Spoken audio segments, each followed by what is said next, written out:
Next up, we have Paul Sonnier, one of the inventors of the digital health world, and from originally from San Diego County, and in that Qualcomm UCSD ecosystem with Don Jones and the Jacobs family, certainly, and certainly Eric Topol, and one of the leaders of and thought leaders of digital health and where it's going. Author of The Fourth Wave on Amazon, of course, as everyone knows. That's where everyone goes to buy books these days, paper, audio, or otherwise. Paul, thank you for joining us today. Someone who's in the heart of the ecosystem of digital health. What did you hear last week? What did you read last week about the JP Morgan meetings and all the meetings around the meeting that can help us understand where 2021 is going? Yeah, well, thank you, Stan, for inviting me. I think it's interesting to see JP Morgan evolve over the years. Several years ago, I was asked by one of the organizers at JP Morgan, should we include genomics as part of digital health? And, I have a plurality of thought on that as far as, we've really been down in the weeds as far as digital health goes, because I have a much bigger picture about what digital health is.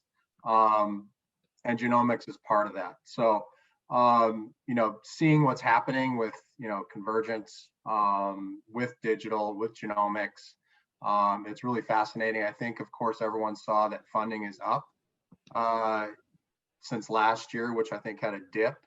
And, it's becoming a larger portion of overall VC or private equity funding in general. I did a quick thumbnail sketch or back of the napkin calculations. And if we really expand the definition of digital health to include, at least as far as investing goes, to include genomics, like I said, beyond just 23andMe, because genetic sequencing, of course, requires computers. And then, even the mental wellness, sports and fitness, even digital dating. I think Bumble, the app, just went public. So if we expand that, we're looking at about $40–50 billion. And that compares to about, I think, 240 billion projected for last year overall. That's about 25%. I think I have the number off a little bit there. So yeah, I think that obviously telehealth really amplified the value of digital health, and fortunately it was there and scalable. But if we think about what investors are doing, this growth in investing, I think they're starting to see that it is much bigger than just this health and healthcare specific domain when we think about digital health. Okay. And so, one of the questions we have coming in from the galley is, when do you think, how do you think healthcare engagement will come back online this summer, this fall, this winter, whenever we think the herd immunity is going to be up, or we're going to have enough mutations that this thing mutates out and is less virulent? What's your perspective on how much digital and how much remote patient monitoring are going to be used a year from now? So let's say January 22. What's your perspective there? Yeah, well, speaking personally and just observationally, do I really want to go into my doctor's office even in the future? I mean, it's inconvenient. For one, and as healthcare goes to more of a consumer-focused model with the consumer at the center of this ecosystem, and somebody I spoke to yesterday talked about it being a Venn diagram with the stakeholders, payers, providers, and the patient. Why would you want to go in to see your healthcare provider if you can do it virtually, as we've been doing? Certainly, there are exceptions. So yeah, I don't see a big change in that. I think that's partly explains why we're seeing the investing we're seeing, and the success of these companies who are doing remote patient monitoring and telehealth, and healthcare systems, transforming how they deliver care, and payers, on board, and regulation coming around, and we'll see data interoperability hopefully accelerating, which will really make things even more efficient and seamless. And then, of course, patients and consumers owning their own healthcare data, or at least controlling it.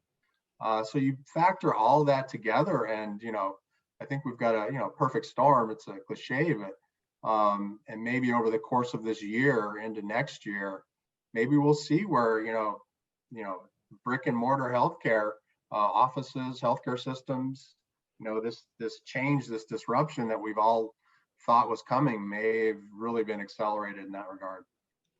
Yeah, absolutely. And so now we have all of this remote patient data, the kind of the patient centricity, which has been one of the cornerstones of digital health from the beginning, and you write a lot about that, is now creating trillions and trillions. I'm not even sure how many. If it's certainly trillions of data points, but petabytes of data, yogabytes of data, something like that. So we have yottabytes of data. We have trillions of signals. What's the real world evidence standpoint? What's the real world data efficacy? How do we leverage all this massive amount of data that's been created from all this? And this is the last question. We've only got about a minute left. Sorry, Yeah. Paul. That's fine. And this mirrors a question I had yesterday following my keynote to Red Hat. So, yeah, I think having data is one thing and making sense of it is another, and being paid to make sense of it and utilize it is another thing.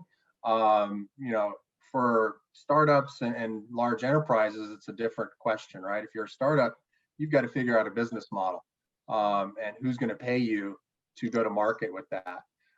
If you're a large healthcare system, you've got to look at, okay, we've got all this data. How do we leverage it to improve care, and how do we get paid? If you're an integrated healthcare system, that makes sense to look at prevention, for example. If you're not integrated, you've got to figure out how you get paid to promote prevention. So, a lot of the discussions we have are academic in some regards until we, I wouldn't say until we have, because we have different systems and payment models in the US, but I think it all depends, right? You look at Kaiser Permanente or the VA healthcare system, where they're integrated and they're payer and provider largely. So they are very much incentivized to really leverage this data and improve healthcare delivery and outcomes.